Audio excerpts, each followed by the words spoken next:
Ajmer bomb બ્લાસ્ટના આરોપી મુક્તાનંદ સ્વામીના મઠ પર હુમલાની ઘટના સામે આવી। અહીં અસામાજિક તત્વોએ ભરૂચ સ્થિત મુક્તાનંદ સ્વામીના મઠને સળગાવવાનો પ્રયત્ન કર્યો હતો।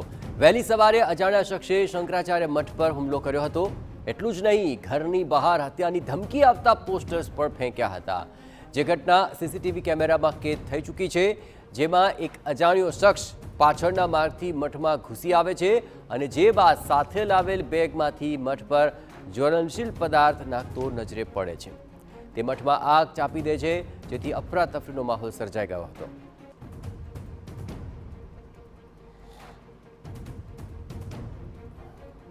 જે સીસીટીવી ફૂટેજ છે એને ચેક કરતા એવું ધ્યાનમાં આવ્યું કે પાછળના રસ્તે એટલે નદીના રસ્તેથી જે તે વ્યક્તિ એણે પ્રવેશ કર્યો। સંપૂર્ણ રીતે કાળી બુકાની અને કાળા કપડાં પહેર્યા હતા, માથે જાળીદાર ટોપી હતી અને એ વ્યક્તિએ બહારથી બધે પહેલાં પેટ્રોલ કે જ્વલનશીલ પદાર્થ છાંટ્યો, સળગાવ્યું અને સળગાવતા પહેલાં એણે કેટલાક કાગળિયા એની પાસે કંઈક હશે એ ઉછાળ્યા અને એની પર લખેલા સર તનસે જુદાનો નારો હતો, એટલે એ ઉછાળી આગ લગાડી અને પછી મુખ્ય માર્ગથી એ બહાર નીકળીને જતો રહ્યો।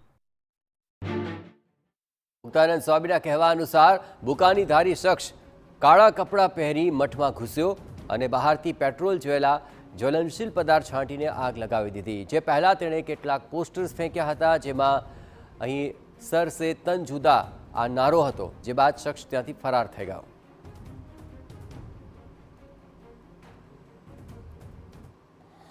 બતાવીને હું અંદરના મંદિરની પૂજા કરતો હતો। એ દરમિયાન કોઈક 5:30 વાગે એક વ્યક્તિ, એટલે અહીંયા નજીકના રહેનારા વ્યક્તિ અંદર આવે છે અને એમણે મને કહ્યું કે કોઈક બહાર એક વ્યક્તિ છે કે જે જ્વલનશીલ પદાર્થ છાંટે છે અને કંઈક ધમાલ કરી રહ્યો છે।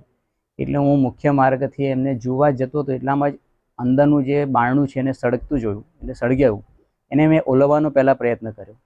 બહાર જઈને બહારનો ભાગ મેં ઓલવ્યો, એ દરમિયાન કોઈ બહાર હતું નહીં। આ સમગ્ર મામલે પોલીસે ઘટના સ્થળે પહોંચીને સીસીટીવીના આધારે ગુનો નોંધી વધુ તપાસ હાથ ધરી છે। આ મઠ પર હુમલો કરી આગ લગાવનાર કોણ છે તે તો પોલીસ તપાસ બાદ જ સામે આવી શકશે।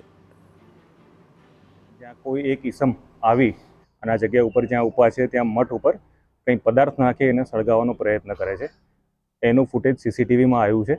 આ મેસેજ મળતા તાત્કાલિક પોલીસ ઘટના સ્થળે પહોંચી છે અને આજે તમામ LCB, SOG, DYSP, local police station અલગ અલગ ટીમો બનાવી અને આનું ઇન્વેસ્ટિગેશન અમે લોકોએ ચાલુ કર્યું છે। ગુનો દાખલ કરી દીધો છે અને આ જેણે બી કૃત્ય કર્યું હશે એને તાત્કાલિક પકડવા માટે પોલીસની ટીમો સક્રિય રીતે આગળ વધી અને કાર્યવાહી